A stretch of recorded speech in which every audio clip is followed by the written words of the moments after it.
Toujours le jeudi 16 octobre, bienvenue dans Indus, le nouveau talk show de l'industrie. Voilà, c'est déjà la deuxième émission. C'est charmé, on est en direct des WorldSkills de Marseille. Il y a un public de fou aujourd'hui. Est-ce que ça va?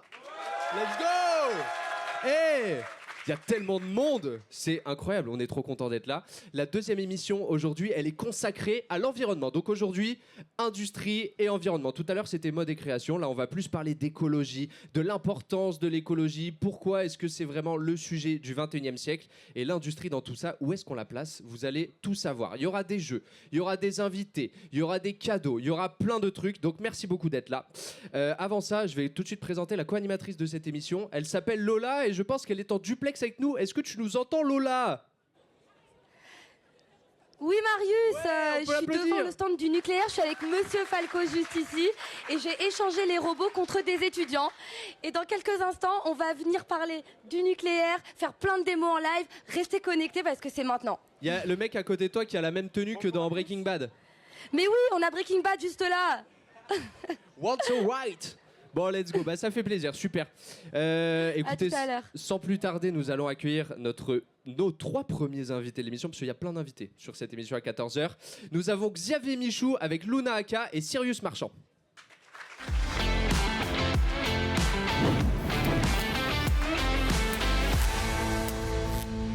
Bonjour, ça va bien? Oui, ça Welcome, va. installez-vous. Ça va, vous kiffez ce petit plateau, vous êtes bien installés? Ah oui, oui. Super. Vous n'hésitez pas à parler bien dans le micro. Merci beaucoup d'être là, ça fait plaisir. On va commencer par vous, Xavier. Xavier, vous êtes spécialiste du nucléaire. Vous êtes à l'université du nucléaire à Marseille, c'est bien ça? Université des métiers du nucléaire, une université hors les murs.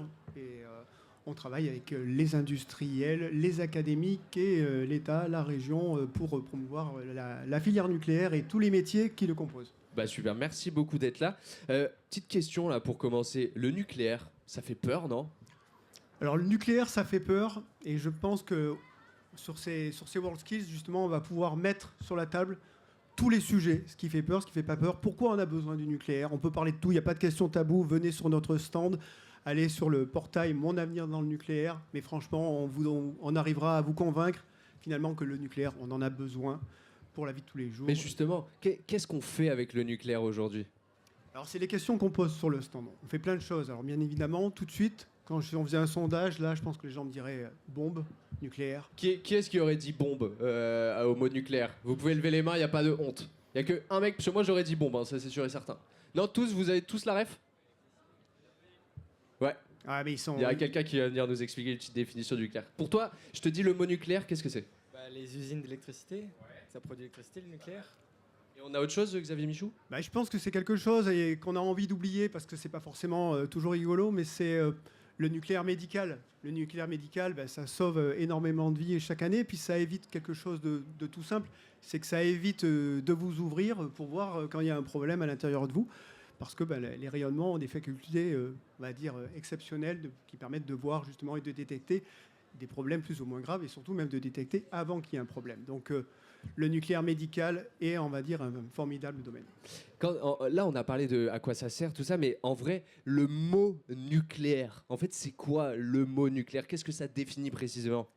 C'est quoi? Dès qu'on pense à nucléaire, on arrive à nucléus, on arrive à l'atome et c'est tout de suite, voilà, c'est quelque chose. Mais nous sommes nucléaires. Je suis alors désolé de dire ça, c'est ce qu'on dit sur le stand. Nous sommes radioactifs, puisque a priori et à moins de quelques mutants qu'on a vus sur les WorldSkills, c'est-à-dire des robots, nous sommes tous nucléaires. Et puis, on en parlera tout à l'heure, je pense, mais c'est voilà, c'est quelque chose à retenir. La radioactivité, c'est artificiel, mais c'est aussi et surtout naturel.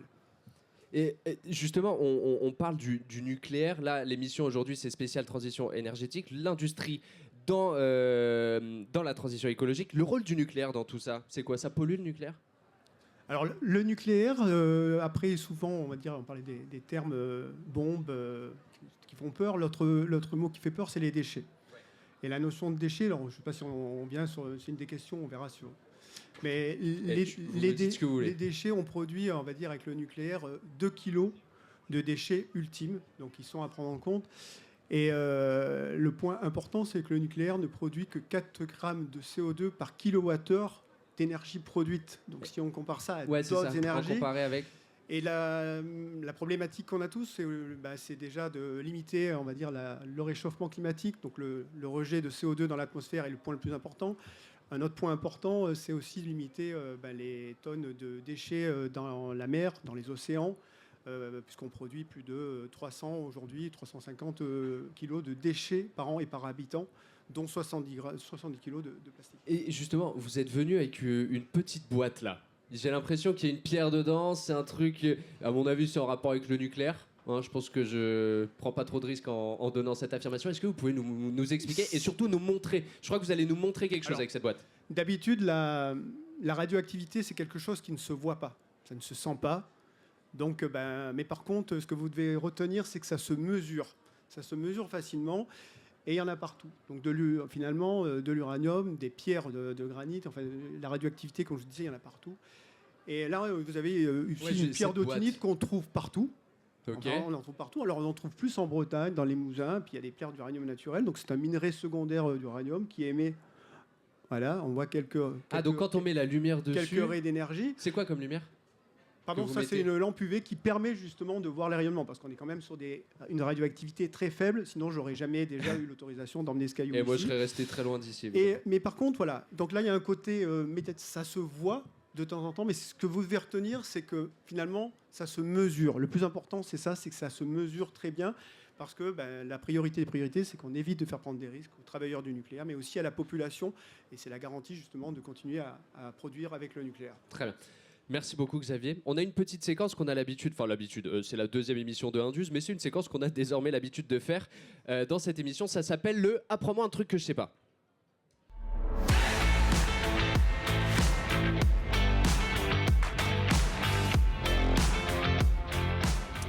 Du coup, Xavier, question toute simple. Apprends-moi un truc que je sais pas.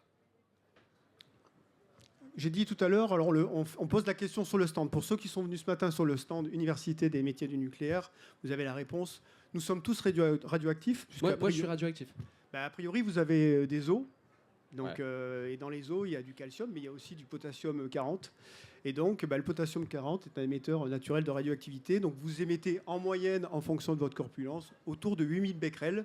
8000 becquerels, c'est quoi? C'est des désintégrations par seconde. C'est la même chose que ce qu'on voit ici, là, on va dire, révélé par la lumière. Donc, nous sommes tous radioactifs. Voilà, c'est quelque chose d'important. Ça fait partie de la radioactivité naturelle. Je ne savais pas du tout. On m'avait dit quelque chose, allez, je vais le mentir à personne, on vient de me le dire dans l'oreillette. Apparemment, quand on aère les maisons, c'est pas seulement pour les odeurs ou la fraîcheur, c'est aussi pour la radioactivité. C'est quoi cette histoire? Alors, ouais, ça je le dis pas trop parce qu'à Marseille on n'est pas trop concerné. On passe notre temps à vivre les fenêtres et la porte ouverte. On sait pas. Moi j'ai des potes à moi qui jouent à la PlayStation qui restent enfermés très très longtemps souvent dans leur chambre. Donc on leur dise. Mais bon, c'est vrai qu'on dit aérer les maisons. Et les anciens en Bretagne ou dans le Limousin, finalement les portes, on va dire, aèrent beaucoup et pourtant il fait beaucoup plus froid là-bas.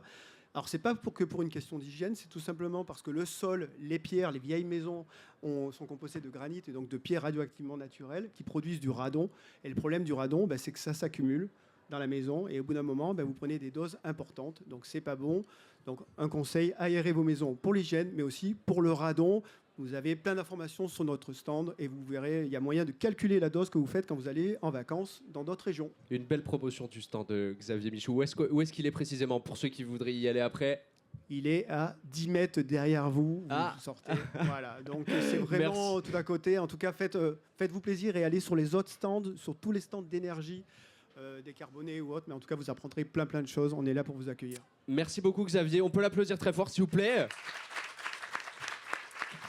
Avant de continuer avec vous, Luna et Sirius, je crois qu'on a Lola qui va intervenir dans cette émission, qui est en duplex. Est-ce que Lola, tu nous entends? Oui, Marius, je t'entends. Je suis avec Monsieur Falco, enseignant à l'université d'Aix-Marseille. Alors expliquez-moi, qu'est-ce qu'on fait là?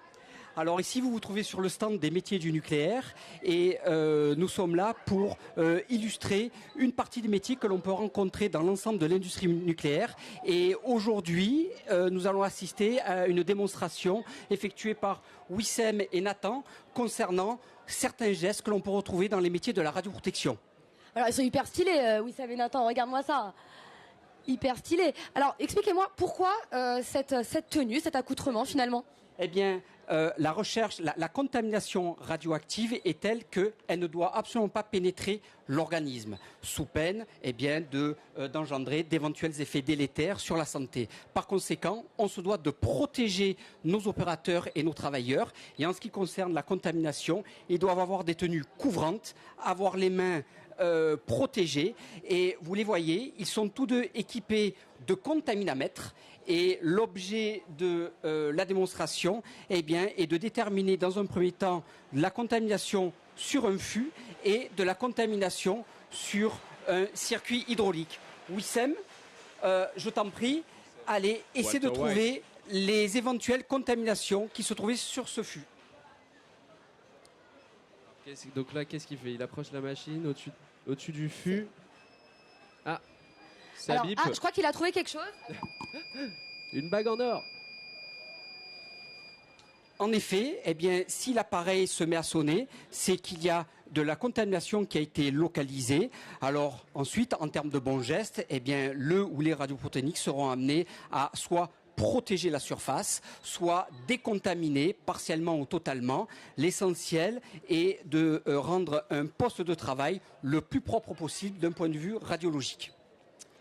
Merci beaucoup Lola. C'était incroyable comme démonstration. Alors attends, parce qu'il y a aussi Nathan qui va nous montrer s'il y a de la contamination sur c'est quoi cet appareil. Alors ça simule un circuit hydraulique avec un filtre, une vanne. Vous savez, l'industrie nucléaire est remplie de tuyauterie et parfois il peut arriver qu'au cours des manipulations ou des actions de maintenance, on ait des fluides qui potentiellement contaminent les structures. Et c'est quoi l'appareil qu'il utilise? Vas-y, tu peux y aller. Alors Nathan utilise un contaminamètre, c'est l'appareil beige, et il est associé à une sonde. Cette sonde est équipée d'une surface de détection, et lorsque de la contamination apparaît... Ça sonne, on a trouvé quelque chose. Attendez, j'essaie de le cadrer. C'est bon, je l'ai. Donc, on a trouvé de la contamination. Comme on disait précédemment, il a trouvé la contamination. Ça suppose qu'à l'issue de cette détection, des équipes dédiées viendront décontaminer, protéger, afin que des opérateurs puissent travailler dans les meilleures conditions. Mais écoutez, merci beaucoup, Monsieur Falco, c'était hyper intéressant. Moi, j'ai appris plein de trucs. Franchement, il y en a là-dedans maintenant, grâce à vous. Merci On a beaucoup. besoin de toutes les énergies. On vous les emmènera. Voilà, avec le grand nucléaire plaisir. recrute. Il y a plein de postes à prendre, donc n'hésitez pas surtout. Merci beaucoup Lola, Merci à beaucoup vous. Monsieur Falco, c'était super, on en a appris beaucoup sur le nucléaire, je vais Merci, très Marius. vite aller tester ça, Merci à voir si moi aussi je Wissem et trouve des Nathan. contaminations ailleurs que sur ce plateau. On va passer à une nouvelle séquence, donc avec vous, Luna et Sirius, ça s'appelle Mon avenir dans l'industrie.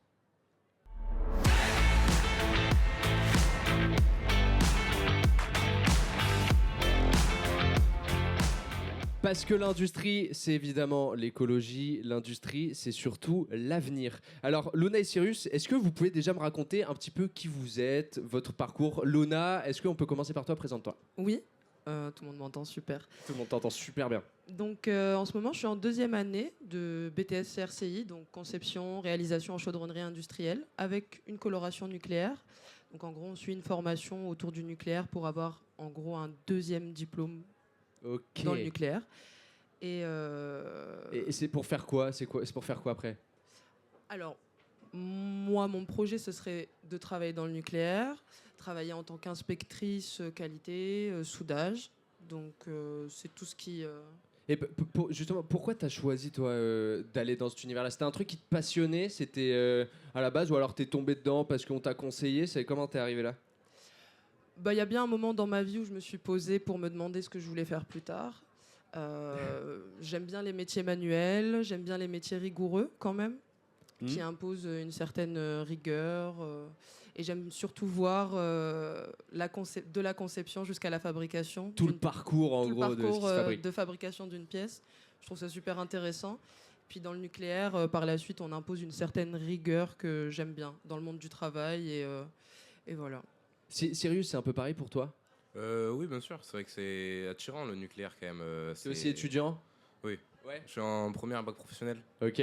En chaudronnerie industrielle. Et justement, moi j'ai entendu parler du nucléaire avec mon lycée, qui Ouais. est en partenariat avec EDF.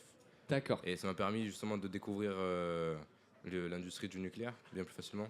Et justement, tous les deux, est-ce que vous sauriez me donner, il y a une question qui est revenue souvent, c'est quoi la différence entre un chaudronnier classique et un chaudronnier qui travaille dans le nucléaire? C'est les deux mêmes noms de métier, mais finalement, c'est quoi?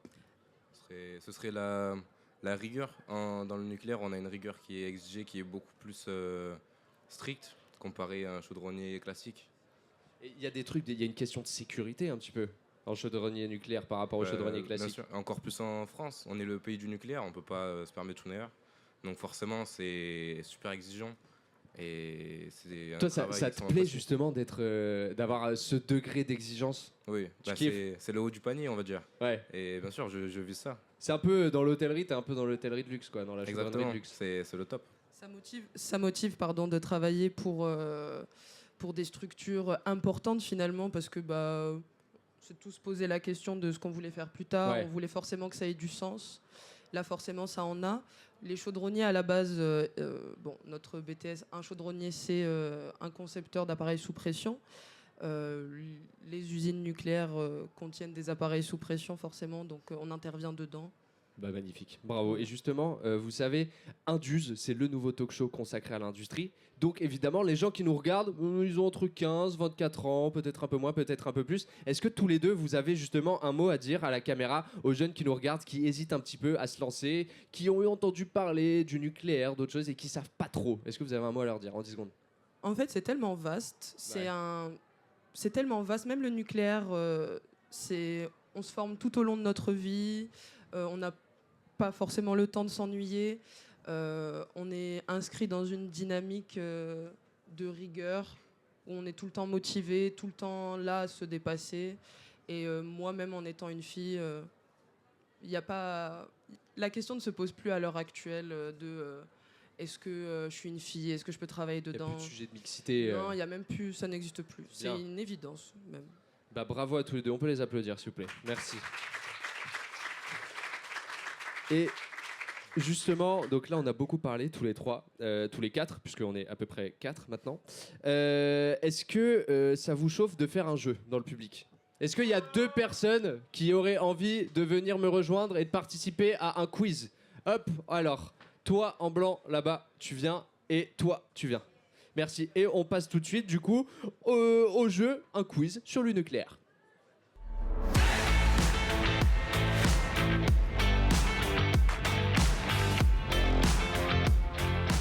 Allez-y, venez avec moi, venez, on se met là, on se met au centre, welcome, vous pouvez venir. Comment tu t'appelles? Kessie. Kessie.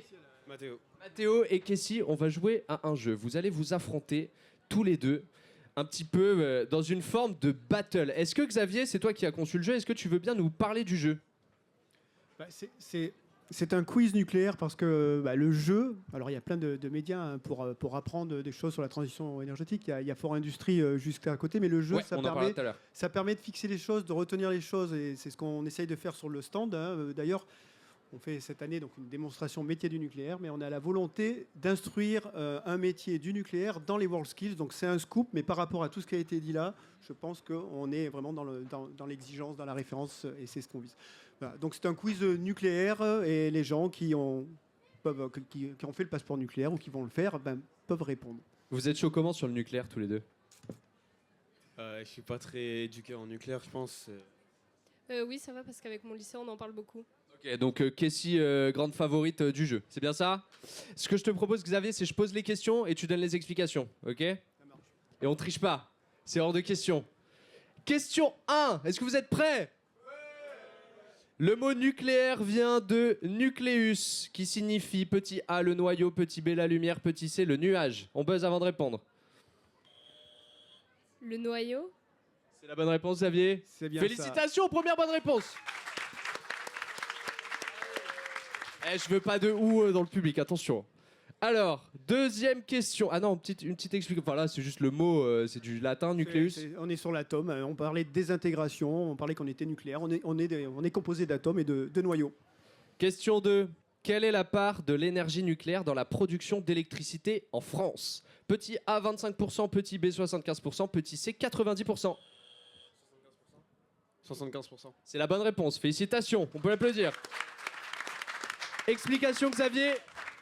Effectivement, nous sommes l'un des 3 plus grands producteurs d'énergie nucléaire, on va dire, et grâce à ça, on est le pays d'ailleurs le moins émetteur de CO2. On parlait de 4 grammes de CO2 par kilowattheure produit. Le plus important, c'est qu'on produit beaucoup d'électricité et d'énergie décarbonée. Par contre, on consomme encore beaucoup d'énergie fossile, près de 45%. Donc le message qu'on vous passe, nous et votre génération, c'est que faire consommer moins, consommer mieux. Et on est là pour ça. Super, merci beaucoup. Question 3. Est-ce que vous êtes chaud? Toujours? Ready? Par rapport au charbon ou au pétrole, l'uranium fournit environ petit A 10 000 fois plus d'énergie, petit B 10 millions de fois plus d'énergie ou petit C la même quantité d'énergie. 10 millions. 10 millions et c'est pas la bonne réponse. C'est 10 000 fois plus d'énergie. C'est la bonne réponse, on peut l'applaudir, félicitations. Explication? Explication, 7 grammes d'uranium enrichi équivaut en production d'énergie à 1 tonne de pétrole. Si vous retenez ça, vous êtes au top. Eh ben merci beaucoup. Question 4. Quel est le poids des déchets nucléaires par habitant et par an en France? Petit A, 200 kg, petit B, 20 kg, petit C, 2 kg. 20 kilos. Et c'est la réponse. T'as dit quelle réponse? 20.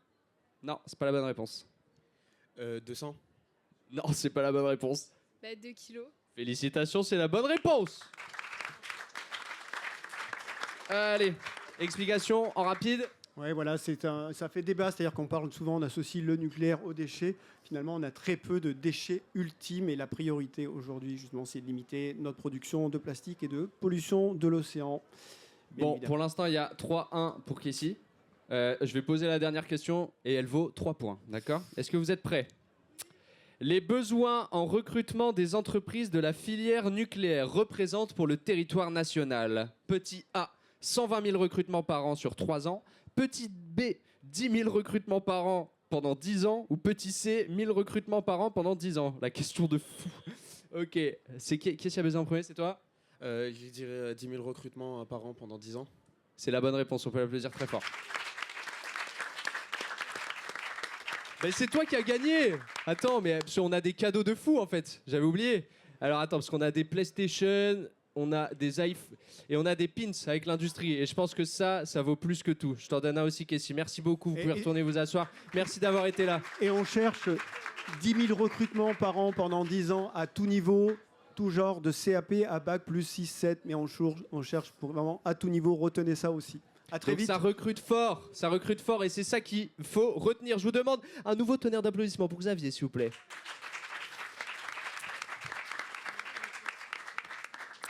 Et d'ailleurs, Xavier, maintenant que tu es toujours... Non, on n'a pas fini avec toi, Xavier. Je suis passé au tutoiement, je suis désolé, je me suis un petit peu emballé, mais c'est le apprends-moi un truc que je sais pas. Xavier, il est temps d'aborder le sujet dont tout le monde a envie de parler. On va parler un petit peu argent, c'est le on se dit tout cash.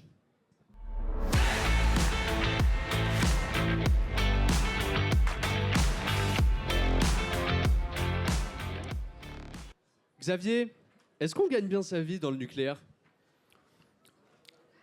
Je veux des montants, hein, je veux des montants. J'ai réfléchi à la réponse. Je veux des chiffres. C'est pas magique. Par contre, on est ici au WorldSkills. On parle d'excellence. Je suis entouré de jeunes motivés, passionnés, qui s'intéressent, on va dire, à notre filière, mais surtout à leur avenir. Ils ont compris qu'ils avaient de l'or entre les mains et dans leur tête. Et de l'uranium aussi. Les deux réunis. Et aujourd'hui, un très bon technicien va gagner mieux qu'un ingénieur moyen. Donc, en fonction des activités. Et surtout, ça offre des parcours exceptionnels d'un point de vue technique ou d'un point de vue managérial.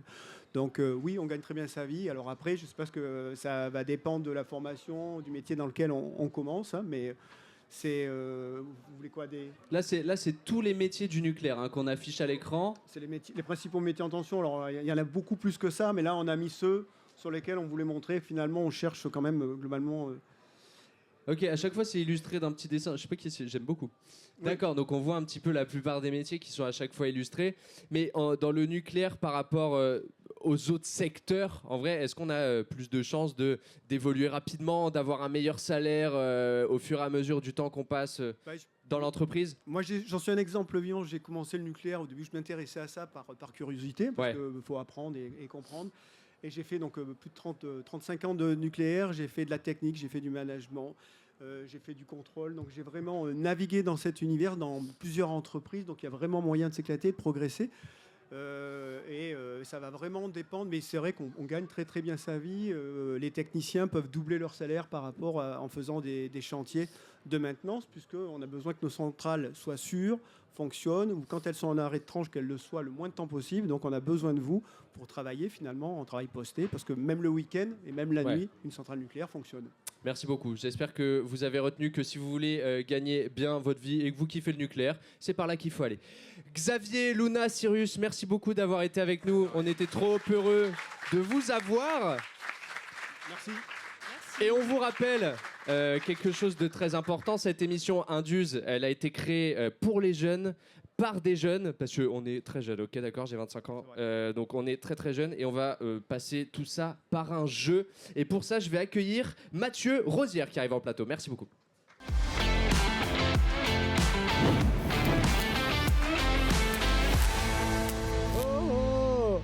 Bonjour Mathieu. Bonjour Marius, Ça- bonjour à tous. Comment ça va? Ça va super bien. C'est vrai? Bah À ouais, fond. à fond. Mathieu Rosière, question simple. Qu'est-ce que c'est que Fort Industrie? Fort Industrie, c'est un jeu vidéo. Ouais, donc déjà ça c'est cool, mais c'est pas que ça, c'est le jeu vidéo qui te permet, en t'amusant avec ta classe, de découvrir 700 vidéos métiers. Et quand je te dis 700 vidéos métiers, je te parle de tous les métiers, c'est-à-dire les métiers des 29 filières de l'OPCO 2I. Tu as les métiers du CAP, aux chercheurs, tous les métiers sont là dans Fort Industrie. Et c'est aussi un projet de classe, c'est-à-dire que tu joues pas tout seul, tu fais gagner ta classe. Et en plus, et c'est la cerise sur le gâteau, Fort Industrie, c'est un grand défi qui va commencer bientôt, donc il est pas trop tard pour s'inscrire, du 17 novembre au 5 décembre. Et là, toutes les classes de France vont se défier. Toutes les classes de France vont Mais se défier. ouais. Mais alors concrètement, ils vont se défier. Enfin, c'est quoi le jeu? Moi, je suis dans ma classe est inscrite. Qu'est-ce que je vais faire concrètement avec Fort Industrie? Alors, tu crois quand même pas que je vais divulgacher maintenant? Oh, le mot divulgacher, c'est le français de spoiler. Pour ceux qui savent Exactement, pas. ouais, J'adore. c'était un défi que j'avais avec mon équipe. Non, en C'est fait, très bien calé. En fait, il y a plein de classes qui jouent énormément et qui ont plein d'astuces pour gagner. Mais concrètement, Fort Industrie, tu dois réparer, parce que tu sais que l'industrie, ça fabrique et ça répare notre monde. Tu dois, cette année, contrecarrer les plans machiavéliques du docteur Desboulons. Ok. Voilà, donc tu as une quête, comme on dit dans le jeu vidéo, et tu as plein d'objets à trouver, et tu as surtout plein de vidéos à regarder, parce qu'à chaque fois que tu regardes des vidéos, tu marques des points, et à chaque fois que tu réponds bien au quiz sur la vidéo, tu marques des points, et à la fin, tu peux peut-être être le grand vainqueur national ou le vainqueur de ta région. Ok, je vais jouer, je vais y retourner Ouais. en cours juste pour ça. Mais à la base, Fort Industrie, c'était créé pour découvrir les métiers de l'industrie directement à la base. Exactement. En fait, tu sais ce que c'est, l'industrie, c'est super cool, mais sauf qu'en fait, comme c'est derrière des gros murs, et qu'on a encore, tu sais, cette image des fois, des préjugés en se disant c'est hyper polluant, c'est pas fait pour moi, c'est que des garçons, et que c'est derrière des gros murs, on peut pas découvrir ce que c'est que la réalité de ces métiers-là. Et donc nous, on a voulu ouvrir les portes de l'industrie, mais tu peux pas ouvrir toutes les industries à tous les jeunes en même temps. Et ben si tu peux le faire Wow. avec Fort Industrie, t'as vu ça, je te fais carrément le. Mais ah ouais. arrêtez de me donner des infos de fou comme ça, je vais pas Non, mais dormir. tu peux vraiment le faire avec Fort Industrie, parce que Fort Industrie, c'est moi qui ai donné un quiz. Est-ce que tu sais combien il y a de partenaires dans Fort Industrie aujourd'hui? Combien de partenaires industriels? J'ai aucune idée.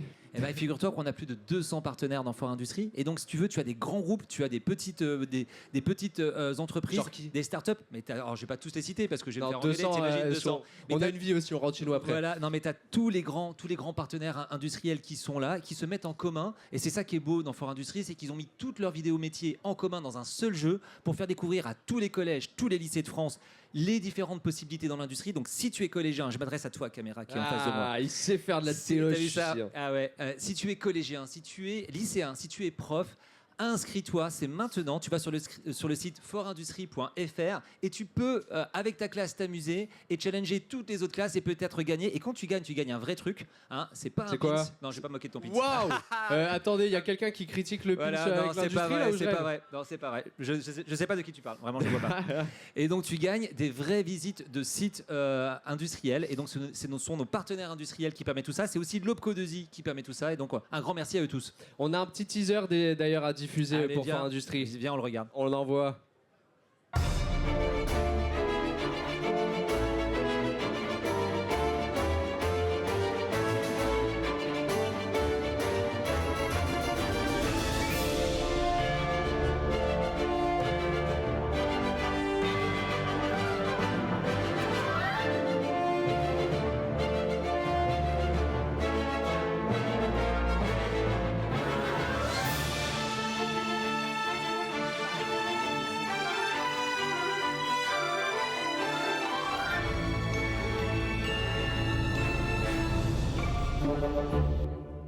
On peut applaudir très fort ce teaser, s'il vous plaît. Plus fort que ça, merci. Toi, je te vois pas applaudir. Ok, t'as un bandage à la main. Waouh, ça va. Mathieu, merci beaucoup. Est-ce que tu voulais rajouter un petit mot, peut-être, sur Fort Industrie? Je crois que j'ai pas été assez clair. Inscrivez-vous sur fortindustrie.fr avec votre classe. Vous allez passer un moment incroyable. Et vraiment, non mais c'est important. Il y a déjà 100 000 jeunes qui jouent. Ne soyez pas celui qui ne joue pas. Venez gagner, on vous attend. C'est une super aventure. Et c'est pas qu'un jeu, c'est ce qui vous permet de découvrir votre avenir dans l'industrie. Non mais il fait des conclusions et tout quoi. Non mais t'en as pas marre d'être trop fort comme ça, Mathieu. Merci beaucoup. Merci à toi, Marius. Il est temps pour nous de se reconnecter avec notre amie Lola. Lola, est-ce que tu nous entends? Oui, Marius, je t'entends. Lola, Bienvenue dans qu'est-ce le que tu camion fais de la plasturgie.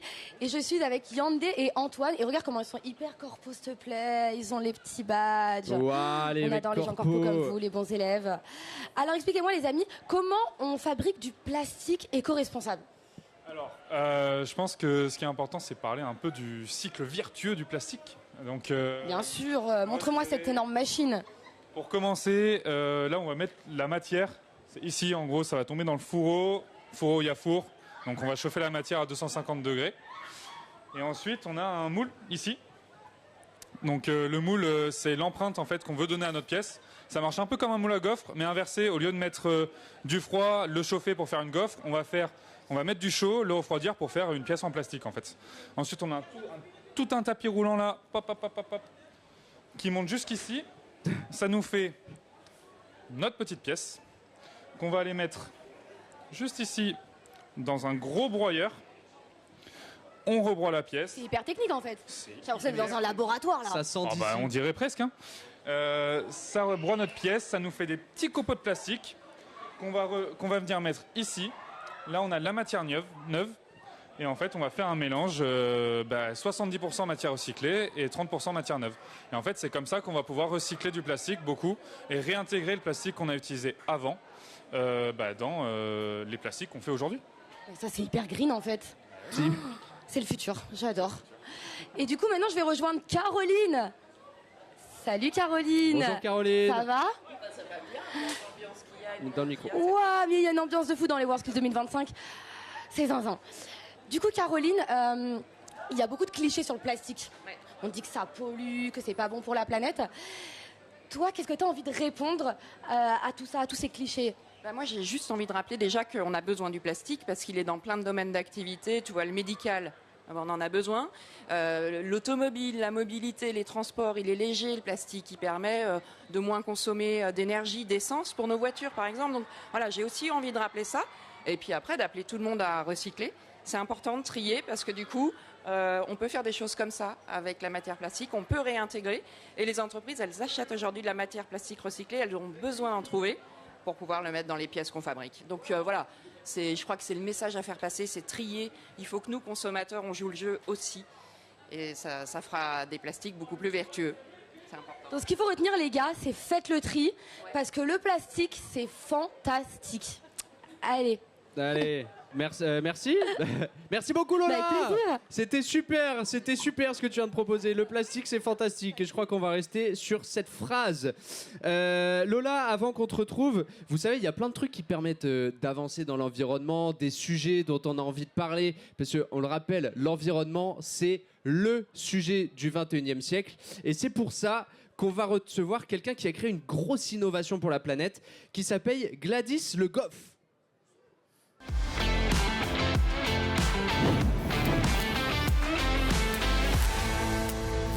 Bonjour Gladys Le Goff. Je peux t'appeler Gladys? Tu peux m'appeler Gladys. Je peux te dire tu? Tu peux me dire tu. Comment ça va Gladys? Très bien, merci de m'avoir invité. Tu rigoles. Est-ce que tu veux bien te présenter et ensuite présenter ton projet? Alors, je m'appelle Gladys Le Goff. Je travaille pour Gravity. Gravity, c'est une boîte qui a été fondée il y a 3 ans maintenant, qui construit une usine à Fos-sur-Mer, donc pas très loin de Marseille, et qui vise à décarboner la sidérurgie. Voilà. Alors, via l'hydrogène. Donc, c'est beaucoup de mots. Décarboner la sidérurgie via de l'hydrogène vert et bas carbone. Avec ok, on a rajouté un terme. Avec des mots que je comprends, ça veut dire. Alors donc nous on va produire donc la sidérurgie, ça représente 5% des émissions de gaz à effet de serre en France, donc Ouais. c'est énorme, parce que on produit en fait de l'acier à partir de charbon en France. Et nous, on va remplacer le charbon dans le processus de réduction de minerai de fer par de l'hydrogène, qui sera produit à partir d'électricité renouvelable et bas carbone. Et en fait, nous, c'est important, on va juste produire du fer qu'on va ensuite vendre aux sidérurgistes qui, eux, vont produire de l'acier par derrière. Ok, c'est incroyable. C'est compliqué, mais voilà. J'ai vous presque avez, tout il y compris. avait ouais. Donc ça devrait ressembler. Donc ça n'existe pas encore. Ça n'existe pas encore. Ça va être. On commence la construction en 2027 Ok. pour un début de production en 2030. C'est magnifique. Et donc là, vous bossez à fond sur le projet. Vous êtes combien à bosser là-dedans? On est une cinquantaine pour l'instant. Ok. Mais on grossit beaucoup nos effectifs, on recrute beaucoup aussi. Donc il y a du recrutement. Il y a du recrutement. Petit ouais. message à la caméra juste ici. Il y a du recrutement, nous recrutons et nous recruterons jusqu'à 2030 et plus. Eh ben nickel. Mais et donc par exemple là-dedans, il y a quoi comme type de poste? C'est-à-dire, est-ce qu'on a besoin d'une formation particulière? Est-ce que justement il y a plusieurs types de postes? On est comment? Alors pour le moment, comme on est en phase un peu de conception, d'études d'ingénierie, etc., c'est beaucoup d'ingénieurs. Mais ensuite, après, pendant la construction du site, donc voilà, on aura besoin de personnes pour le construire. Et aussi ensuite pour la maintenance, donc voilà, des métiers qui demandent juste un bac +2, +3, très manuel.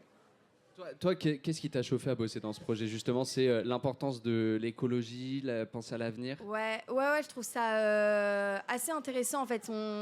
Je connaissais pas du tout moi avant la filière acier et sidérurgie avant de commencer à travailler chez Gravity.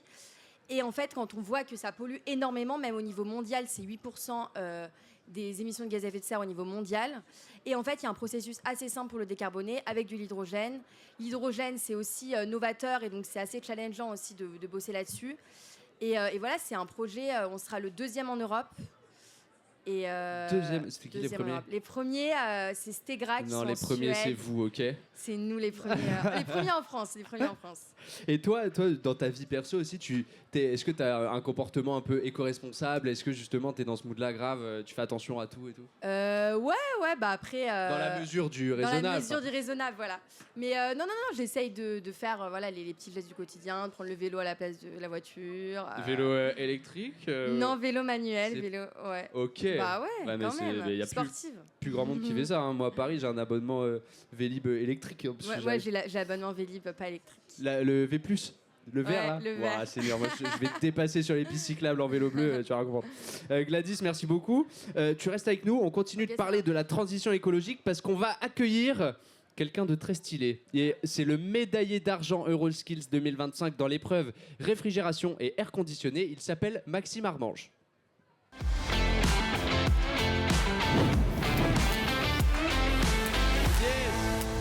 Attends, il y a un mec qui lance des applaudissements depuis tout à l'heure. C'est quoi ton prénom? Moi, c'est Djibril. Djibril, on l'embrasse. Merci Djibril, tu restes avec nous. Hein. Bonjour Maxime. Bonjour tout le monde. Comment ça va? Ça va et vous? Ben, ça va de malade. On peut se dire tu, s'il te plaît, parce que sinon j'ai l'impression d'avoir 50 ans, ce qui n'est pas le cas. Maxime, est-ce que tu peux te présenter?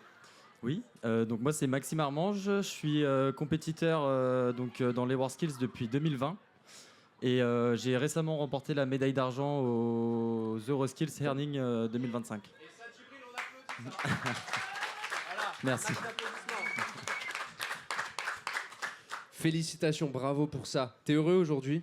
Complètement. Tu kiffes? Heureux, épanoui. C'est vrai? C'est vrai. Et on m'a dit que tu pourrais nous raconter comment faire des économies d'énergie grâce à la réfrigération. Du coup, j'imagine que tu es un petit peu... t'es un énorme spécialiste des chaînes du froid, tout ça. Et donc, comment est-ce qu'on peut faire des économies d'énergie là-dedans? Et ben en fait, aujourd'hui, on essaye de pallier d'abord à l'aspect environnemental en utilisant des fluides naturels. Car pour faire du froid, il faut du fluide. Et on crée du fluide artificiellement qui pollue énormément. Et donc aujourd'hui, on essaye de faire avec des fluides qui sont naturels. Et donc avec ces fluides naturels-là, on arrive à faire des installations ultra performantes qui consomment moins, polluent moins et qui sont toujours de plus en plus performantes. Dans ton métier, du coup, actuellement, tous les jours, tu fais quoi comme métier? Moi, actuellement, je suis technicien au service après-vente. Okay. Donc, moi, j'interviens sur les installations pour les dépannages. Je fais aussi de la mise en service d'installation. Donc, c'est un service 24/24, 7 jours sur 7. Hein. On a aussi les astreintes, puisque le froid, il y en a besoin tous les jours. On peut pas se permettre de faire tomber en panne les frigos parce qu'on a besoin d'aller faire nos courses. On a besoin de faire tourner nos usines. Donc ouais, moi j'interviens sur la partie SAV, donc sur les dépannages et sur les besoins de service. Demain, mon frigo il tombe en panne alors que j'ai plein de fromage à raclette dedans. C'est toi que j'appelle. Demain, si ton frigo chez toi tombe en panne, je pourrais rien faire pour toi, mais mais un gros frigo de mon entreprise. Mais le gros frigo, ouais, c'est ça en fait. Nous, on s'occupe des salles des machines et de la chaîne du froid en général. L'expérience WorldSkills, ça t'a apporté que du bonus? Oui, c'est que du bonus. C'est une aventure humaine incroyable. C'est une évolution technique aussi très rapide, entre guillemets, parce qu'on est vachement suivi. On a une équipe métier, on est accompagné par les entreprises. Donc ouais, c'est une aventure exceptionnelle. Et aujourd'hui, ouais, du coup, WorldSkills fond de balle, quoi. Et aujourd'hui, tu représentes un peu, t'es ambassadeur là sur le salon à Oui, Marseille. voilà, c'est ça. Donc comme WorldSkills, on est très vite piqué. C'est une famille. C'est une famille, ouais. Donc même si la compétition pour moi s'est arrêtée officiellement en septembre 2025, ouais. J'ai la volonté de rester dans l'association et de œuvrer pour justement nos futurs champions. Et vous êtes quand on gagne des médailles comme toi au WorldSkills, est-ce que on est plus sollicité, est-ce qu'on a encore besoin de postuler ou est-ce que directement c'est les boîtes qui nous appellent? C'est plus facile. Toi, t'as été appelé? Moi, j'ai rencontré mon entreprise grâce au WorldSkills justement parce que pendant mes premiers régionaux, c'était eux qui nous fournissaient le matériel. Ok. Et oui, on rencontre beaucoup de monde, on est invité sur des salons, dans notre secteur d'activité, au bouche à oreille, et puis même on est vachement sur les réseaux, donc on est mis en avant pour mettre en avant le métier aussi. Est-ce que pour terminer, tu aurais un petit mot à adresser à la caméra juste ici, à des jeunes qui aimeraient faire les WorldSkills mais qui hésitent, que ça soit dans ton domaine ou dans un autre, ils hésitent, ils osent pas? Eh bah, hésitez plus parce que il faut se lancer en fait. Il faut pas avoir peur. On est tous passés par là et au final on a tous eu des belles aventures. Même ceux qui n'ont pas forcément fait de médaille, ils sont ressortis grandis et c'est une aventure exceptionnelle. Donc franchement, n'hésitez plus. Gladys et Maxime, merci beaucoup. Merci à vous. Merci à vous. Merci Djibril pour les applaudissements. On va faire comme tout à l'heure, on va parler orientation, la minute orientation avec l'ONICEP. Nous allons recevoir Pierre, Louis et Mathieu Mercieka.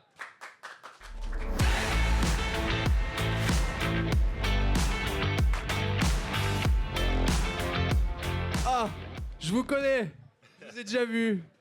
Mathieu Mercieka du ministère de l'Éducation nationale, Pierre-Louis de l'ONICEP, l'information pour l'orientation, l'organisme qui aide les jeunes à s'orienter. Pierre, c'est quoi les réflexes quand on est jeune pour bien s'orienter? En fait, au collège et ensuite au lycée, les élèves sont amenés à faire des choix en matière d'orientation.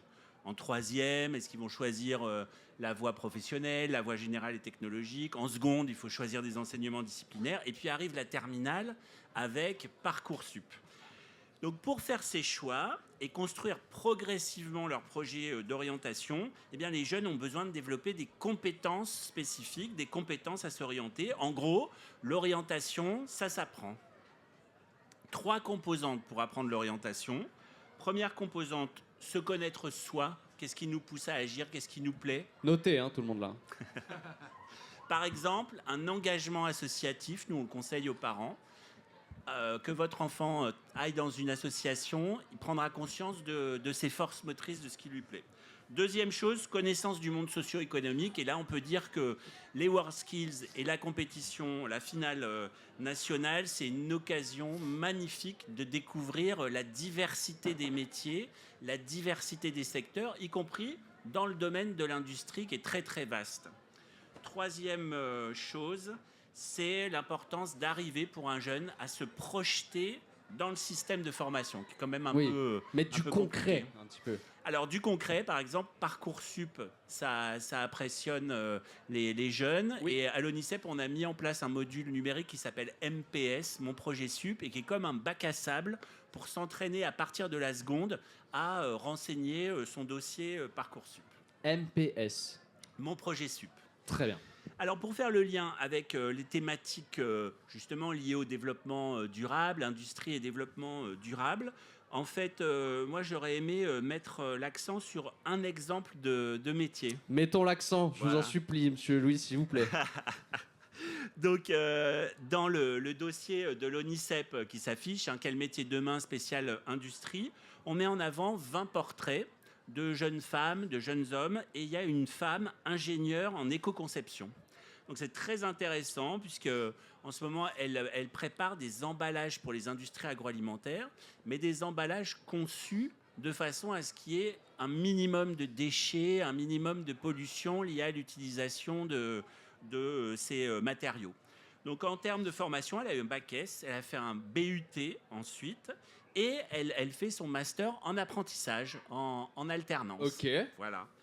Donc ça, c'est un exemple parmi d'autres. Et on en a combien? Vous en avez combien? Il y a 20 exemples, 20 parcours de jeunes femmes et de jeunes hommes. Est-ce que vous pouvez rappeler où est-ce qu'on peut retrouver le témoignage de ces 20 parcours super? Alors, dans tous les CIO et dans tous les CDI de collèges et des lycées, il y a un exemplaire de ce dossier, donc qui est consultable vraiment gratuitement. L'ONICEP propose également une librairie en ligne où les parents peuvent acheter aussi ce document. Merci beaucoup Pierre-Louis, c'était très intéressant. De toute façon, je vous retrouve demain. Je crois que vous revenez. Avec plaisir. Demain matin, dès 10h du matin, on sera là et en forme. Il fera peut-être moins chaud qu'aujourd'hui. Mathieu Mercier-Ka, vous êtes chef de la mission éducation économie campus. Tout ça au sein du ministère de l'Éducation nationale. Alors, petit 1, comment ça va? Très bien, je suis Super. ravi d'être là. C'est le bon endroit, il faut être là aujourd'hui. Voilà, si vous n'y êtes pas, venez. Et petit 2, vous avez un message à faire passer à nos jeunes. Ici. Un message très clair. En fait, le plus important pour vous, c'est de faire des stages. Pour trouver un stage, soit vous avez la chance d'avoir autour de vous suffisamment de gens, mais parfois on n'a pas l'idée. Et il existe une plateforme qui a été créée spécialement pour vous. Et je suis là pour vous en parler, pour dire comment elle s'appelle. Alors, c'est un élève, un stage. Donc un élève, un stage, avec le chiffre 1. Dessus, vous trouverez énormément d'offres. Des milliers d'offres qui sont là, partout en France. C'est pour vous. Il y a des offres de tout niveau, pour tout projet. Et le stage, c'est ce qui vous permettra de dire ce que vient d'expliquer Pierre de façon merveilleuse. Tout ça, vous le trouverez dans les stages avec l'entreprise. Et c'est ça pourquoi j'étais là aujourd'hui. Donc d'abord, vous allez lire la revue de l'ONICEP, vous allez lire les 20 témoignages. Ensuite, vous allez sur un élève, un stage. Exactement, Hop, bravo, c'est bon, c'est et vous rentré. trouvez votre stage, voilà, direct. Exactement. Super. Est-ce que vous avez quelque chose à rajouter? Et oui, j'aurais envie de dire, et si possible dans l'industrie, parce qu'on est là sur Alors, la chaîne c'est Indus. pas si possible, c'est en priorité sur Voilà. l'industrie et après on regarde ailleurs, d'accord? J'espère que vous avez tous bien compris le message. Merci beaucoup messieurs, c'était super, j'adore vous avoir, j'espère que vous... Pierre-Louis, je vous revois demain. Mathieu, je vous revois pas demain? Non. Comment je vais me sentir? C'est pas grave, on se recroisera après avec grand plaisir. Il y a du jus de pomme là dehors qui est super. Génial. Merci beaucoup tous les deux. Est-ce que Lola est avec nous? Lola? Ah, oula, avec du monde. Je suis avec l'école de la fabrique du Beaujolais, les gars, vous êtes chauds ou pas? Ouais. Je suis avec super copain Gabin. Ça va Gabin? Bien et vous? Hop là. Et il y a un petit souci, c'est que Lola, à mon avis, elle a voulu s'entourer de tous les gens du Beaujolais. Ne vous demandez pas pourquoi, moi je sais exactement. Qu'est-ce qui se passe dans le Beaujolais? Il y a du vin. Et Lola aime forcément. Attention, l'abus d'alcool est dangereux pour la santé, à consommer avec modération. Est-ce que, en attendant que Lola réussisse à se reconnecter avec son duplex, on peut accueillir notre prochaine invitée, s'il vous plaît? Elle s'appelle Charlotte Renaudat.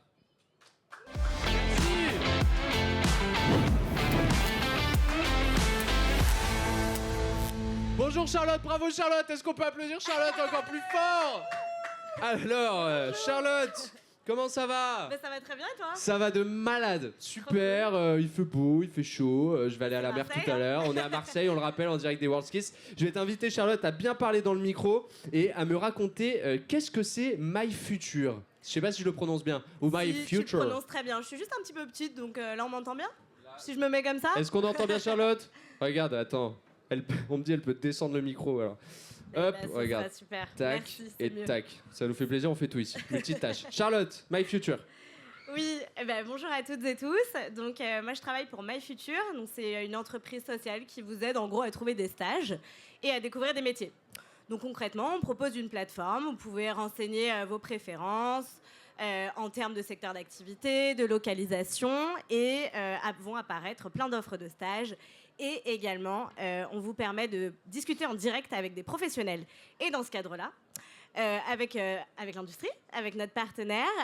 On vous propose un dispositif exclusif là, cette année, du 5 novembre au 22 janvier, pour vous permettre de découvrir plus de 25 métiers dans l'industrie.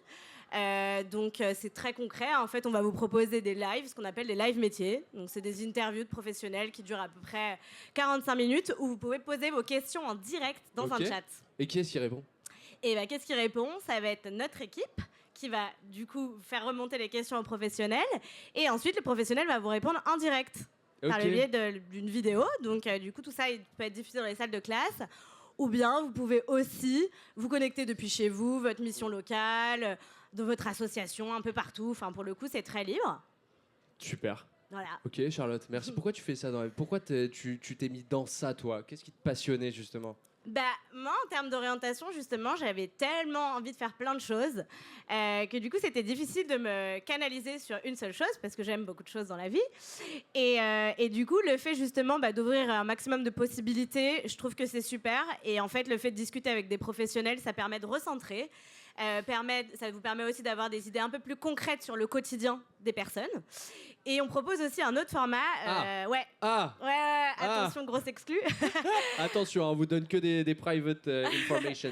Non, on propose, moi j'avoue que c'est vraiment un format qui m'est cher, ça s'appelle des visites virtuelles en fait. On va dans les entreprises directement, donc caméra à l'épaule, voilà, on interviewe des gens, on montre un peu, là dans l'occurrence pour le projet avec l'industrie, on va voir comment ça se passe vraiment, je sais pas, dans une usine par exemple, comment fonctionnent les machines, vraiment le quotidien des professionnels au réel. Et pareil, ça vous pouvez le voir depuis chez vous, votre salle de classe, un peu partout. Sur myfuture. Alors, pour l'industrie, ça va être sur une URL particulière qu'on a fait exprès pour vous. Attends, tout le monde, toi tu prends ton stylo, toi tu prends ton stylo, toi tu prends ton stylo et on note. live.aveclindustrie.fr. Merci beaucoup, puisque l'industrie, c'est chambé. C'est un slogan que je viens d'inventer et je pense qu'on va pas hésiter. Charlotte, merci. Merci beaucoup d'avoir été là. C'était très très intéressant. On rappelle que cette émission est consacrée entièrement à la transition écologique, puisque la transition écologique, c'est le grand sujet du 21e siècle. Et pour ça, on va parler un petit peu de la branche papier-carton, parce que le papier... je sais qu'il y a un super dicton. Tout à l'heure, Lola nous a sorti le plastique, c'est fantastique. Ah oui, c'est le carton, ça cartonne, et le papier, ça déchire. On accueille tout de suite Baptiste Coustex et Sébastien Sylvestre.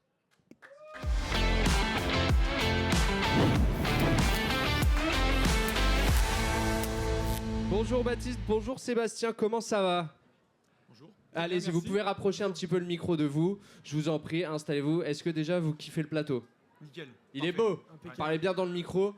Baptiste, je vais commencer avec toi. Comment ça va ? Qui es-tu ? Raconte-moi. Alors moi, du coup, je suis un étudiant en packaging à l'ESEPAC. Donc l'ESEPAC, c'est une école de packaging pour faire proposer le master ingénierie d'éco-conception des emballages. Ok. Donc je suis en dernière année là et je suis le parcours impression Digiprint. Ça te plaît ? Ça me plaît beaucoup. C'était une vocation, c'est quelque chose qui t'est venu il y a longtemps. Raconte-moi comment ça t'est venu.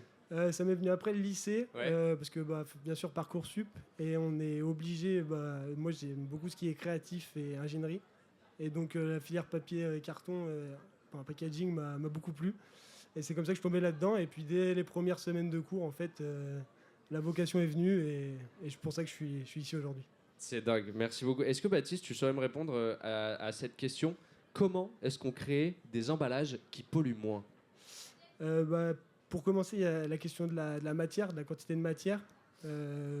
Avec la notion aujourd'hui de juste emballage, que nous, on travaille beaucoup dans le monde du papier carton. Ouais. Et on a aussi, maintenant, avec des impératifs, on doit avoir une part de matière recyclée de plus en plus importante dans nos matériaux. Et tout ça, en fait, nous permet de créer des emballages plus éco-responsables pour le monde de demain. Sébastien, vous êtes directeur de l'école supérieure du packaging ESEPAC. Est-ce que je prononce bien ? ESEPAC, oui, exactement. Vous confirmez ce qu'a dit Baptiste ? Ouais. Complètement d'accord avec vous. Il n'y a rien d'autre à rajouter ? Si, on peut rajouter quelques éléments, mais globalement, aujourd'hui, l'emballage éco-responsable, c'est un emballage qui va être juste dimensionné à ses besoins et pas trop. Et après, il y a les matériaux qui rentrent en ligne de compte et on a énormément de travail technique à faire derrière, puis qui ne se voit pas par les consommateurs, mais qui permettra d'être plus performant. C'est ce qu'on apprend à l'école. Je crois que vous n'êtes pas venus les mains vides. Oui. Hein, vous avez ramené un petit quelque chose tous les deux, du coup, Sébastien et Baptiste. Alors, qu'est-ce qu'on va nous sortir du... Waouh! Ok, des cartons blancs. Pour l'instant, ça m'impressionne que moyen. Racontez-moi. Alors là, du coup, je suis venu avec nous un cas fictif qui représente le travail de nous cartonniers aujourd'hui. Donc c'est surtout par rapport à une notion qu'on a avec nos produits, qui est la notion de produit, si mon produit est porteur ou pas. En fait, si j'ai un exemple. Ouais. Baptiste qui montre bien à la caméra et tout. Toi aussi, t'as fait de la téloche pendant des années, en fait. Ça y est. Bah les masques, je vous ai tous démasqués. Il y avait Mathieu tout à l'heure. Alors. Donc en fait, le but donc là, la première étude, c'est avec des étuis. Donc prenons Monsieur Michel par exemple, qui fait des légumes en carton, en étui, et donc il veut les conditionner. Et il y a une notion importante, c'est pour protéger ces étuis. Donc nous, on va travailler autour de la caisse américaine. Donc c'est le gros emballage que j'ai là. Et en fait, nous, on laisse une part d'épaisseur pour éviter, on peut voir ici, pour éviter que le produit il soit direct en contact avec le carton. Pour éviter que le produit... Donc ça, c'est ce qu'on appelle un produit qui est non porteur. Après, on a par exemple Michel, il se lance donc en gros, ça risque dans un sens. Voilà. Ok. Et après, on a donc Michel qui propose aussi ses boîtes de conserve. Et pour ces boîtes de conserve, là, on est sur un matériau lourd et donc qui lui sera porteur. Donc nous, notre objectif aujourd'hui, c'est d'ajuster au mieux les emballages. Donc ici, par exemple, j'ai la caisse qui est optimisée pour les boîtes de conserve. Ouais. Donc une caisse qui est relativement plus petite. Et donc pour ça, pour dire un ordre d'idée, j'ai fait une petite supposition qu'il produit 250 000 caisses par an. Donc sur 250 000 caisses par an, avec cette caisse-là, il va consommer tant de papier. Avec celle-là, il va consommer moins de temps. Et donc en surface de carton, on obtient 3 terrains de football optimisés sur un an. Et en termes de transport, de manutention, parce qu'un emballage, ça pèse du poids, attention, même si c'est léger. Mais ça prend en compte tout le temps. Si on a 250 000 emballages par an, aujourd'hui, 250 000 emballages, avec cette caisse-là optimisée, ça nous fait gagner 21,6 tonnes de carton. Donc comme ça peut choquer et ça nous fait économiser donc à peu près 0,4 hectares de forêt si on parle que notre emballage il est en fibre vierge, donc le carton est directement issu des arbres. Et bien sûr, ça a un coût. Parce que par exemple, le coût pour 250 000 avec cette caisse-là, on est sur environ plus de 100 000 euros. Et si on optimise au plus juste les emballages, on obtient avec des gains de 30 000 euros. Et aujourd'hui, c'est non négligeable. Merci beaucoup. C'est incroyable. Parce que tu pourrais parler du papier carton comme ça pendant des heures. Oui. T'es un mec passionné en fait. Alors justement, avant qu'on continue, on va essayer de se reconnecter avec Lola. Est-ce qu'elle nous entend, notre amie Lola? Marius, je vous entends. Je suis avec les élèves de l'école de production du Beaujolais. Est-ce que ça va, les gars? Alors, ils sont tous sur le live. Qui est sur le live ici? Montrez-nous. Ouais. Avec l'industrie sur Twitch et YouTube. Et ouais, les gars, beau gosse. Et je suis avec mon copain Gabin. Bonjour. Vous allez bien? Moi, ça va super, Gabin. Et toi? Ça va très bien, merci. Dis-moi, qu'est-ce que tu fais ici? Ici, je suis venu représenter mon école, la Fabrique Academy, et venir soutenir un de mes camarades qui participe au concours. Et toi, qu'est-ce que tu veux faire dans la vie, Gabin? Plus tard, j'aimerais bien devenir armurier. Enfin, d'abord, j'ai passé mon bac en tourneur-fraiseur et ensuite partir en armurerie. Donc, t'es au bon endroit, en fait, ici, au WorldSkills. Ok, merci beaucoup. Et l'école de production, merci à vous. Franchement, c'était top. Vive le Beaujolais, j'ai envie de vous dire. C'est parti. Ouais. Merci beaucoup, Marius, je te Lola. rejoins sur le plateau tout de suite. Ok, écoute, le temps que tu arrives, j'ai un dernier petit sujet à aborder avec vous. Sébastien, ou même tous les deux finalement. Est-ce que vous pouvez me parler un petit peu? Moi, il y a un truc que j'ai souvent entendu à l'école, un mot qui s'appelle, enfin 2 mots, c'est attends, excusez-moi, j'ai oublié. L'économie circulaire. Économie circulaire, c'est quoi? Qui peut m'en parler? L'économie circulaire, ouais. C'est toute la partie, on va dire, recyclage des matières premières. Donc un emballage qu'on a jeté, tout le monde a une poubelle jaune à la maison. Ouais. Il y a des filières qui sont organisées pour pouvoir faire la collecte et derrière on va faire de la revalorisation. on va pouvoir récupérer de la matière qu'on va pouvoir remettre en forme. Et donc c'est ça l'économie circulaire, tout simplement. Ça, c'est hyper important en fait. C'est fondamental parce qu'on ne va pas chercher dans la matière, on va dire, vierge. L'idée, c'est d'aller le moins chercher possible dans la matière vierge et pour produire une production de produits ou même une production d'emballage. Aujourd'hui, c'est des sujets qui sont de plus en plus importants au XXIe siècle, tout ça. Ouais. Et vous, du coup, dans votre branche, vous êtes les premiers concernés. T'as envie de rajouter quelque chose? Tu me fais penser à Raphaël Quenard. Je sais pas si vous connaissez l'acteur. Je sais pas si ça parle à quelqu'un, Raphaël Quenard, mais t'as le visage, t'as le ton. Vas-y. Raconte-moi des trucs. Bah nous, il y a une petite nuance avec le métier que je fais. C'est-à-dire que nous, on est là, des fabricants de carton. On est là pour vendre du carton. Et à contrario, les tendances actuelles, l'écologie veut qu'on diminue la matière. Donc en fait, ça fait un petit peu une nuance parce que nous, on est là pour vendre du carton. Mais à la fois, on essaye d'en vendre le moins possible parce qu'il faut respecter ces lois en vigueur qui arrivent bientôt, là, d'ici 2030. Et c'est des lois qu'on ne doit pas négliger. Et nous, on est confrontés à ça au quotidien. Et on n'a pas le choix de s'y confronter. Et c'est notre travail de pallier à ces problèmes. Merci beaucoup à tous les trois. On peut les applaudir très fort, s'il vous plaît, à fond de balle. Que tout le monde applaudisse. Est-ce que je peux rajouter quelque chose? Oui, bien sûr, Charlotte. Tu rajoutes tout ce que tu veux. Tu dis tout ce que tu veux. T'es ici chez toi. Simplement, juste pour conclure, rendez-vous le 5 novembre sur la chaîne TikTok avec l'industrie, myfuture.orientation et Mathilde Study. Je ne sais pas si vous connaissez cette créatrice de contenu. Quelqu'un connaît Mathilde Study? Allez, on l'embrasse. Allez, le succès. Donc, on va faire un gros quiz à 19h le 5 novembre. Super. En parlant de quiz, je crois qu'on va lancer un petit quiz tout à l'heure. Merci beaucoup à tous les trois. Et en fait, on va le lancer maintenant. Regarde, il y a Lola qui d'habitude est en duplex et qui est avec nous. On peut applaudir Lola, s'il vous plaît, parce que sinon, son entrée est beaucoup plus calme. Lola, on va lancer le quiz de l'industrie spéciale environnement. D'accord? Ouais. Qui est-ce qui a envie de jouer dans le public au quiz? Ok. Là-bas, c'est hyper Attends, chaud, parce que là, je sens que c'est un fauteur de trouble, lui. Qu'est-ce que tu regardes sur ton téléphone? Ok, tu viens tout de suite.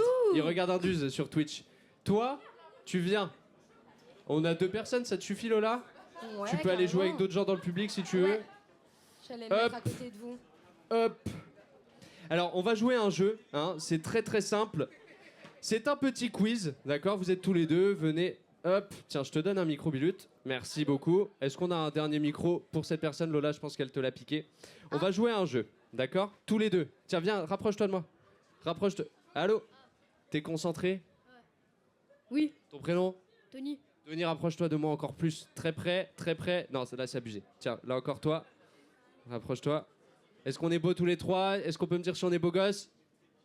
Allez, on y va. Question 1. En 5 ans, comment ont évolué les émissions de CO2 dans le secteur de l'industrie? Ouah, les questions de ouf qu'on va vous poser. Plus 10,5%, plus 18,2%, moins 24,7% ou 32,9%? 18. Non, c'est pas 18. 24. C'est 24, on peut l'applaudir. Moins 24,7%. En plus, je pense qu'il n'a pas du tout répondu à cette question au hasard. Hein, évidemment, tu le savais, Tony. Bah, il fallait dire oui. Le CO2 ou dioxyde de carbone, tout le monde sait ce que c'est que le CO2. C'est un gaz invisible qui est produit quand on brûle du pétrole, du charbon ou du gaz, ok? Et ce gaz n'est pas dangereux à respirer, mais il réchauffe la planète. Et c'est ce qu'on appelle l'effet de serre. On pense toujours que l'industrie, ça pollue plus. Mais c'est pas forcément vrai, parce qu'en réalité, les entreprises industrielles, elles font des efforts pour réduire leur impact sur leur environnement. En 5 ans, elles ont réussi à réduire leurs émissions de CO2 de près de 25%. Et ça, on kiffe. Lola, est-ce que tu as des joueurs avec toi qui sont potentiellement plus chauds pour répondre à des questions? Il faut répondre, il faut répondre dans le micro. Vous êtes chaud, qui est chaud? Ok, je reste avec Tony et... Zacharia. Ok, question 2. Lola, si tu as quelqu'un qui répond, tu me dis. Quels métiers industriels sont les plus concernés par la transition écologique? T'as compris la question? Non. Ok, t'as compris la question? Non. Allez, bon, on va changer de casting. Allez, merci Tony, merci beaucoup Zacharia. Tu veux venir avec quelqu'un ou tu joues dans le public? Ouais, non, je vais rester dans le public. Quels métiers industriels sont les plus concernés par la transition écologique? Les métiers de la mode, les métiers de l'ingénierie de la production et de la qualité environnement, ou aucun métier n'est concerné? C'est réponse B. Bonne réponse, on peut applaudir. Bravo. Et on en était sûr, bravo. Ce sont eux qui doivent repenser les procédés, réduire la pollution et économiser l'énergie. Et oui, la team. Question 3, on continue. Il y a des cadeaux, toujours à gagner. La transition écologique crée-t-elle de nouveaux métiers? la transition écologique crée-t-elle de nouveaux métiers? A. Oui, beaucoup de métiers totalement nouveaux. B. Non, elle transforme surtout les métiers existants. Ou C. Non, rien ne change. Il y a Lola qui essaye de vous souffler les réponses. Ah. Réponse A? Pff, c'est scandaleux, elle t'a soufflé à la mauvaise réponse, frérot, c'est horrible. Oh, Tony l'a dit B. Bonne réponse pour Tony, on l'applaudit. Ah bah, fallait prendre le micro, n'hésite pas. Au moins, ça prouve quelque chose, c'est que Lola n'a pas triché. Et ça, c'est cool. Merci beaucoup pour ton honnêteté. Et ne Par jamais exemple- tricher d'ailleurs aux examens, n'oubliez pas. On Ça, ne c'est triche faux. pas Ça, au par bac, contre, hein. deuxième Non, non, mensonge. Par exemple, un technicien de maintenance devra savoir utiliser des outils numériques pour surveiller la consommation d'énergie. Donc, c'est un nouveau métier, c'est logique. Encore 2 petites questions. Question 4. Quelles compétences deviennent plus importantes dans l'industrie verte? Petit A, l'éco-conception, la gestion de l'énergie et le recyclage. Petit B, la couture et la cuisine. Ou petit C, le marketing et le luxe. Ah. Réponse A. Ah, on peut l'applaudir très fort, c'est la bonne réponse. Plus fort que ça, les applaudissements. Là-bas, ceux qui applaudissent pas, attention, parce que je vais vous afficher devant toute la France. Et oui, les salariés devront penser le cycle de vie des produits, de la fabrication jusqu'au recyclage. C'est hyper important. Question 5, dernière question. Est-ce que vous êtes prêts? Est-ce que vous êtes prêts? Voilà. Il y en a un qui a dit non, attention, je vais venir te voir. Question 5. Combien de fois une canette en aluminium peut-elle être recyclée? B. A. Eh, les gars, laissez-moi donner les... Il y a les questions derrière toi. Hein. C'est quoi la réponse que t'as dit? T'as dit B? C'est la mauvaise réponse. C'est Tony qui a la bonne réponse. C'est mon poulain. Tony, on peut l'applaudir très fort. Voilà. À l'avenir, pour les prochains quiz des prochaines émissions de Indus, si Lola vous souffle une réponse, vous n'hésitez pas à donner l'autre réponse. Ça vous donnera une chance de gagner. Merci beaucoup à tous de nous avoir suivis pour ce nouveau numéro de Indus. Je vais récupérer le micro, Tony. Félicitations, je viens t'apporter une PlayStation après. C'est pas vrai. J'ai un pins. Attends, je vais te donner un pins quand même si tu veux. C'est un super pins. Hop, le pins avec l'industrie. C'est un petit aimant. Tu le mets là sur ton pull. Tiens, je vais t'en donner un deuxième, comme ça tu le donnes à tes copains. Hop, tiens. Voilà. Allez, il y en a 25. T'en fais tout ce que tu veux. Merci beaucoup de nous avoir suivis, Lola. Viens. C'est bon, vous avez kiffé les pins? Qu'est-ce qu'on dit? Merci beaucoup aux gens. Regarde, là c'est là, en fait, c'est là la télé. Là la télé, ici. Merci beaucoup de nous avoir suivis. Merci beaucoup de nous avoir suivis. Merci beaucoup de nous avoir suivis. À demain pour un nouveau numéro de Indus. numéro Est-ce de que tu sais Indus. qu'est-ce qui se passe comme émission Oui, demain, demain? on va parler voiture, avion et bateau. Alors, on va faire voilà, voiture, avion et les bateau, métiers mais qui se donc déplacent. de 10h à 10h, industrie et mobilité. Les métiers qui bougent. Industrie et mobilité, voiture, bateau et avion. Ensuite, de 14 à 15h, qu'est-ce qu'on a? La santé. Industrie et santé. Et Et de voilà. 16h à 17h, nous avons... Le sport. Merci beaucoup à tous de nous révisé avoir mes fiches, en suivis. fait. Et à demain sur Indus, @avec l'industrie, partout sur N'hésitez Twitch et pas à sur nous suivre YouTube. sur les réseaux sociaux. Merci beaucoup.